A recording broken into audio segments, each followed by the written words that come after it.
What's going on, gamers? Today we're going to be jumping into a bit more Diablo 4 and I'm going to be covering your weapon technique and your expertise for your Barbarian class and why it's going to be so important to you. So if that interests you, then stay tuned. What's coming up next?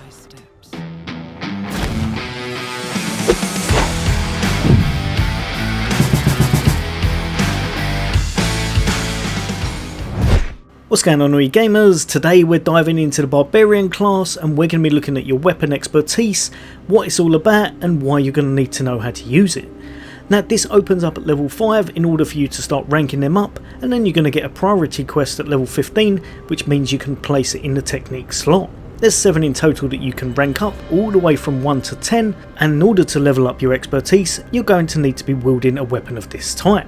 So for example, if you were using a one-handed axe and you were using it all the way through the campaign, you're going to be ranking this up, whereas you're not going to be ranking up any of the others. As you can see here, polearm's the only one that I haven't hit rank 10 on yet, and that's why this one's 7 out of 10. So at rank 10, it's going to be 10% lucky hit chance instead of the 7 it's currently at. Now, the reason I'm making this video, there seems to be a few misconceptions. Even with myself very early on, I thought that you had to be using the weapon in order to reap its benefits.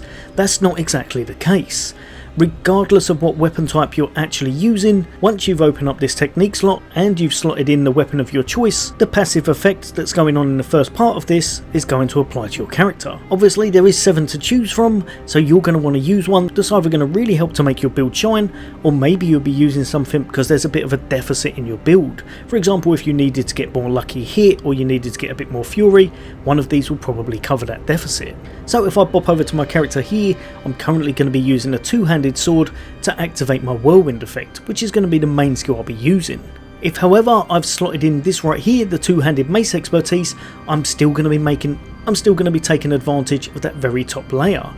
It says, and this is the confusing bit, when using a two-handed mace, your lucky hit is up to 10% chance to gain 2 fury when hitting an enemy, double the amount of fury gained while berserking.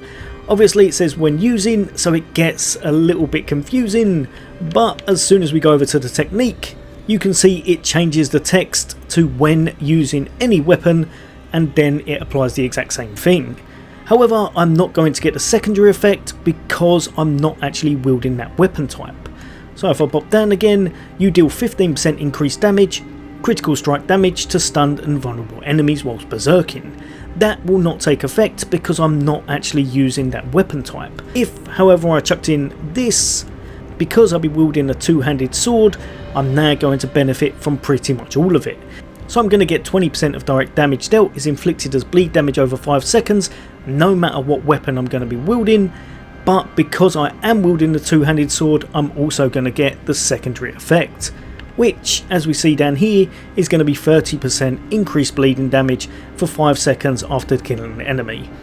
Hopefully that helps you all out. Literally all of these apply to whatever weapon you're using for the first part of text, but you will need to use the exact weapon type in the technique slot as you're going to be using in order to benefit from the full package and the secondary effect going on. As always, there'll be a lot more content from me coming up, but take care, I'll see you on the next day.